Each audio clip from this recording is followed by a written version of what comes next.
Hello, my dear traders. How is everyone doing today?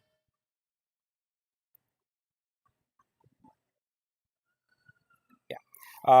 Hello, my dear traders. How is everyone doing today? My name is Thomas, and I will conduct the following webinar for you. Guys, how's your mood? How's your trading mood today? And yeah, guys, one little thing that I would like to tell you, like before we before we even begin, I'm doing this webinar from an outside, not from the studio as I do it regularly. So if there are some noises in the background, I kindly ask you to excuse me for that because, well, basically, traveling is one thing that that can actually happen, and so don't be freaked out if you hear some noises in the background. Well, at the same time, uh, the main thing that I would like to pretty much tell you today is we have so much interesting information going on the markets, and this information I would like to share with you today. So if you can hear me and if you can see my screen, so please kindly let me know. I think everything is okay. Guys, the main things that I want to talk with you about today is basically the these things that are happening live on the markets, and I guess we all know how it is all playing out today and how it all played out last week. First of all, I would like to start by talking about forex. And so on Forex, we actually have so much going on right now, and this seems like finally this has begun, right? So something that we've been talking for a long, long time. We were like saying that hey, there are some reasons for that, some signs that some things might start happening, but basically, hello guys. Yes, so today I will be checking my webinar like this because I only have my laptop with me. I don't have my like regular studio equipment. But yeah, the thing is that when you are a successful trader, you can actually travel and you can trade from all parts or from all corners of the world, actually. Going back to the main topic, right? So the main topic is that it all came so unexpectedly for the majority of the market traders and investors, and it all started happening so rapidly that very few people, even like even me personally, I didn't even understand what was happening on Thursday and Friday. And then over the weekend I had some time and I actually looked at some charts, and I was like, whoa, this is something really big. So it all started with this chart. So this chart is represents Silicon Valley Bank Financial Group, and this is a California-based bank, which main idea or which main purpose was to actually give credit to IT startups and IT companies first and foremost. Of course, the bank served some actually celebrities as well and other people. Well, basically many other people in the world, and it all happened when they basically realized that almost 175 billions worth of assets were about to be lost because the bank was on the brink of bankruptcy because of the interest rates that had been risen recently in the previous months. The lenders, they weren't really like solvent to actually pay back the money that they had borrowed, and that became that was like on Thursday when this news happened, and then on Friday this stock price or the bank's stocks actually got halted, and they even stopped trading because on pre-market it already opened with like 60 39. So basically almost all the market capitalization, well, I can say for sure like more than 90% of the market capitalization of this bank has been wiped off or was wiped off within on Thursday and Friday, and it's been wiped off completely by now. And that in turn triggered some other things that started happening. Uh, so guys, I hope this topic is interesting for you. So if it's interesting, so please like write me something in the chat. I will check my chat, the chat from time to time today. All right, so here is the more problematic story, the bigger story that basically is happening, and the problem with all those things. Just give me 1 second, please. Yeah, so all that stuff that started happening, basically it kind of like it created this snowball effect, and then we can see at, for example, BK. So BK, which is Bank of New York, bam, started crashing, dropping. Well, no, it's not a crash, but it's a drop, definitely. Wells Fargo dropping. And I also checked some other banks. I think it was First Republic Bank, which is also a US based bank, and just on Wednesday it was trading at 120 per share, and now just 3 days later, on today's pre-market, we are trading here at $30. Can you believe that? That's 75% of market capitalization wiped off in just 3 days. So this is really crazy. This is really crazy. And I don't know what's going to happen next, but the sort of the speed of what started happening is enormous. It's tremendous, and I don't really think that the U.S. financial officers, they sort of have a plan what to do now, because one thing that they can do is, of course, they can pour more liquidity into the markets, but the second problem that's gonna be the side effect of that is, of course, another wave, another jump in hyperinflation that's been happening, and this hyperinflation can actually lead to even further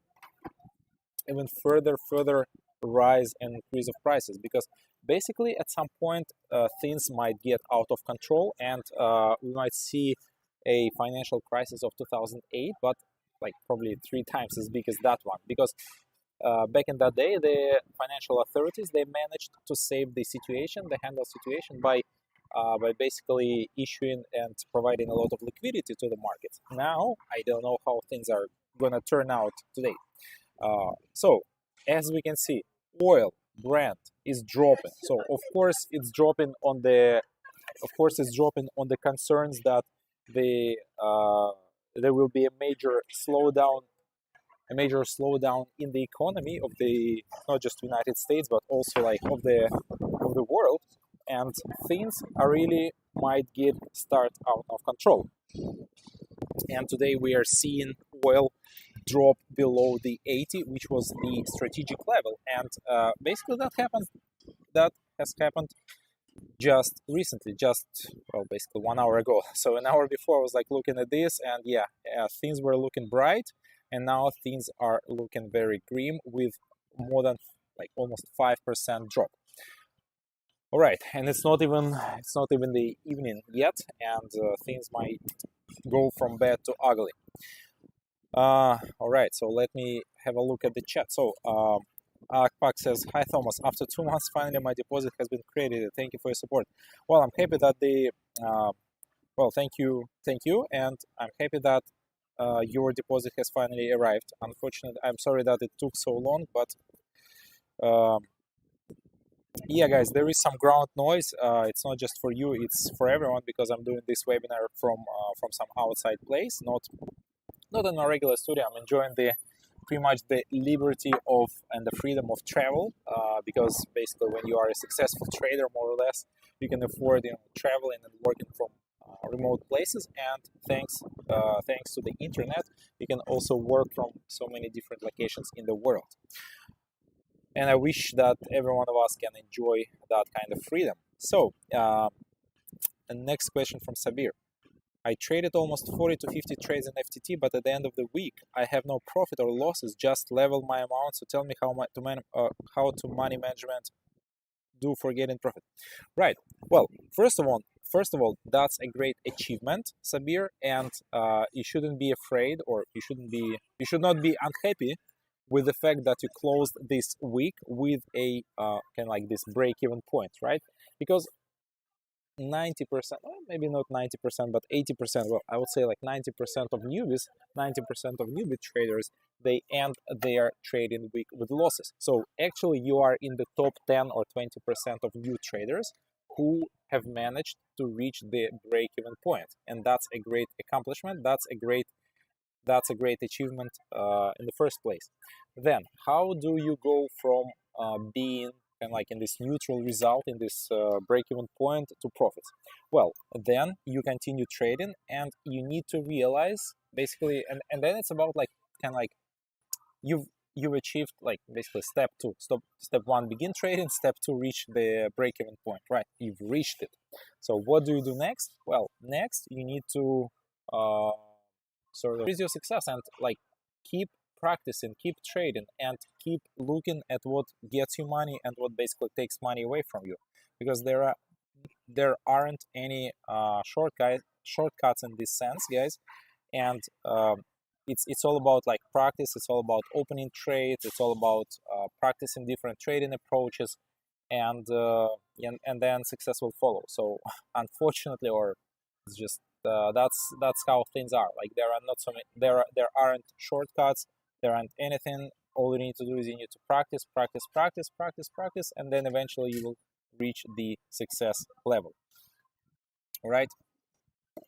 So guys, let me now talk about, as you can see, and I'm also looking at these numbers, and I realize like that probably this week, or maybe today, or like basically these recent 3 4 days are gonna be the most like kind of like the best trading days in my probably a few, well, yeah, probably a few months. Yeah, I kind of had a similar result in December and in early January, and then things were more or less moderate in February and, well, in the second half of January and in March and then in February. But now things are going well. So what actually? First of all, I would like to talk about my Bitcoin trade here, and here basically that was kind of like such an obvious signal, and I don't know if I ever told anyone or something, but hey, it's the combination of the so-called psychological levels approach, the round numbers, 20,000, and also it got combined with the 38.2 Fibonacci level, right? So we started with 0 here, this minimum here, and the maximum here, and from here the price dropped exactly towards like 19.6 kind of level, and that's where I opened like 4 trades, and you can see my results. So $6,000 exposure, and the current PNL is 8.2, so plus 138%. So isn't that great? Well, I think that's great because we have 1 2 3, so 3 green days. I think I should be closing these trades, or at least half of my trades today, because usually 3 big candlesticks are followed by a red one. It's kind of like this 3 white soldiers pattern, which is followed by a reversal. And on the contrary, it's 3 black crows, which is also followed by a reversal, but in the other direction. Now, my next trade here that I want to tell you about is comes from Forex, and once again, it's kind of like the combination between the FIBO, which almost reached this 61.8% level, but it didn't get just quite there, and this support level at 1.05. So 1.05, kind of close to the, once again, this principle of round numbers, and we dropped here, rebounded, made a double top, double bottom here, so dropped, rebounded, another double top, and from there I opened. So once again, 1 2 3 white soldiers pattern, and I think probably should close at least half of my trades here. And of course my trade on gold, so gold was like this. So basically gold is the so-called safe haven when things start going bad and ugly on the financial markets. So investors turn towards gold, and so I still kept those trades. I didn't close these trades with some profit here, but basically 1 2 3, so 3 days of growth again. So that's kind of like exactly what's happening when banks start experiencing losses. Then investors, they turn to other source where they can actually park their money during these times of turmoil. All right. A question here from Michael: with what's going on, is it a good time to buy Brent and Forex? No, I think it's absolutely not good time to buy Brent. I think it's the time. Okay, so also my trade on, yeah, also some of my trades actually closed. Whew, I have so much profits. I'm enjoying this, guys. It's like, it's crazy. AUD. So the Australian dollar USD.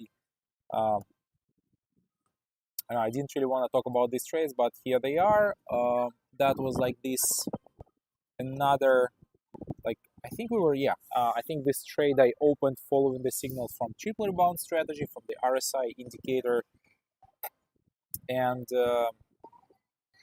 so once I close this plus this, I'm gonna have around $50,000 in my account. So not bad for a few weeks of trading. So now, the question was about Brent, right? So I think with Brent, what we need to do here is definitely, it's not a good time for buying Brent. I don't even look, I'm not, now after this breakdown finally happened, I'm not even looking at any form of kind of like rebound or kind of like trying to catch this rebound. I think the best strategy here in this case would be to actually wait for even further drop, or sorry, wait for a rebound and actually open trades in the downwards direction, because it's just kind of like broken below this support level.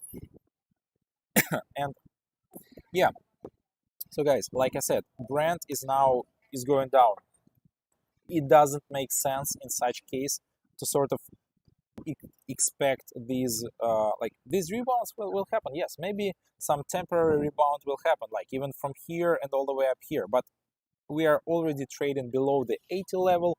We are trading right below this support line. So basically all things are like, all signs are suggesting that we should open like down trade here. It just doesn't seem like a good up trade idea whatsoever. So I strongly recommend not to open any up trades here. It just doesn't seem like a good idea at all to me. Like basically we are like really heading south here. Like there is no way we can head north from here. It's just, maybe it will happen, but in such case, with such a tremendous pressure from the sellers, it definitely doesn't make any sense to open any up trades. I don't know, like you can of course risk it for some short-term gains, but my approach in such a case usually is to sort of look at kind of like the global impact. And I think now we have just entered this like really bearish market again. And also, guys, like some people like to sort of like try and catch Nasdaq, but well,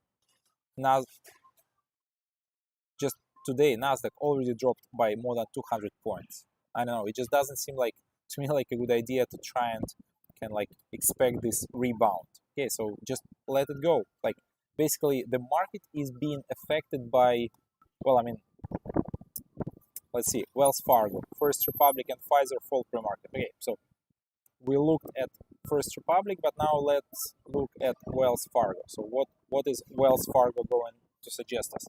So Wells Fargo.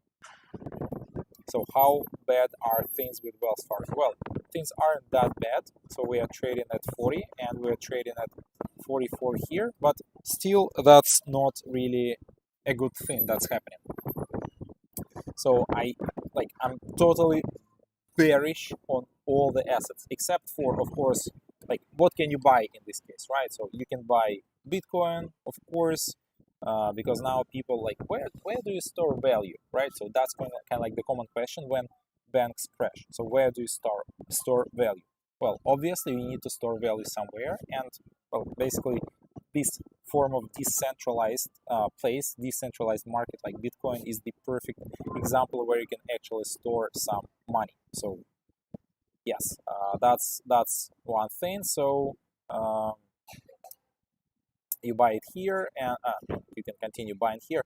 I think we can now head all the way up to probably like, 25,000-30,000 again. Like, so it's not it's not really late to buy Bitcoin now. So focus on these.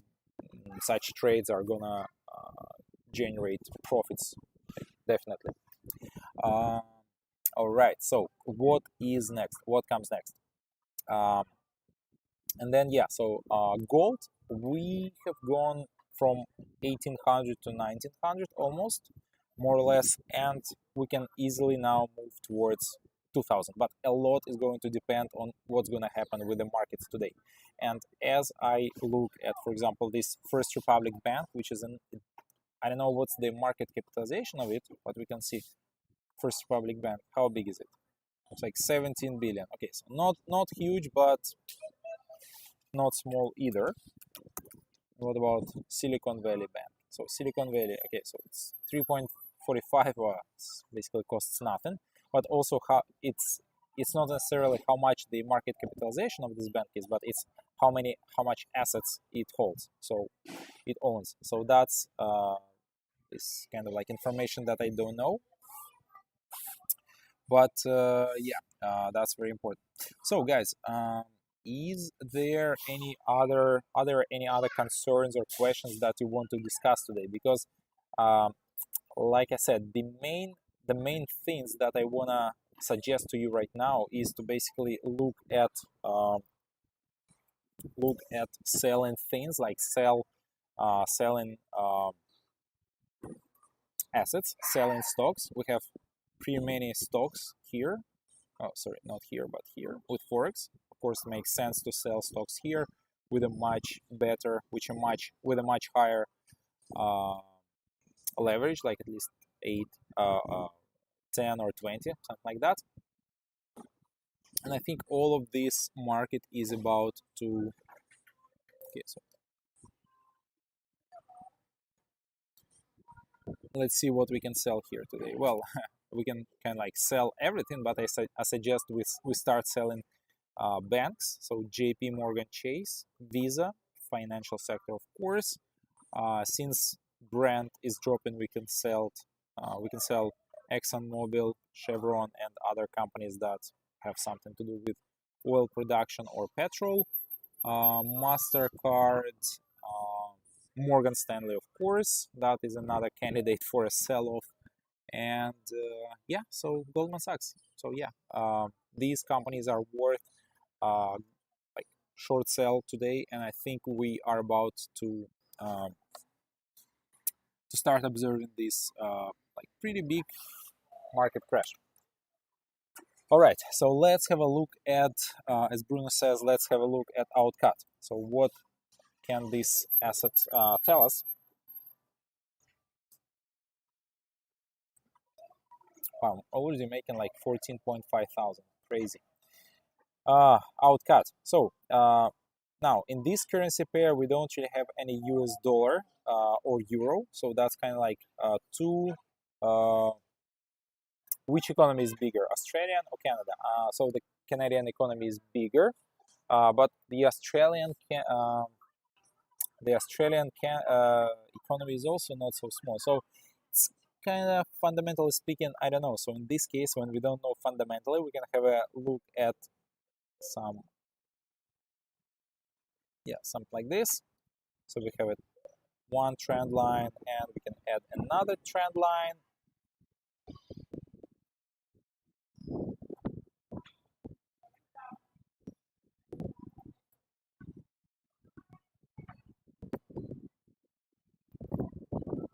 Right, so we are on the verge of breakout out of this downwards channel. So guys, I think we might see a like a price rebound from here and a breakout above this resistance level. So I don't know personally.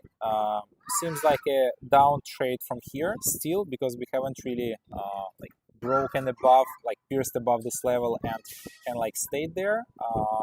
But generally speaking, yeah, I would definitely try a down trade from here with a short stop loss, and then if things don't go down, like price doesn't go down, then I will just maybe wait for a roll reversal pattern, and then I will open a trade up from there.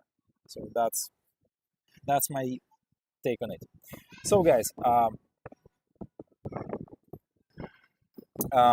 I think I will stop here, and pretty much I've given you all the necessary instructions that basically you need for this week. It's gonna be a bloody bearish week on the markets.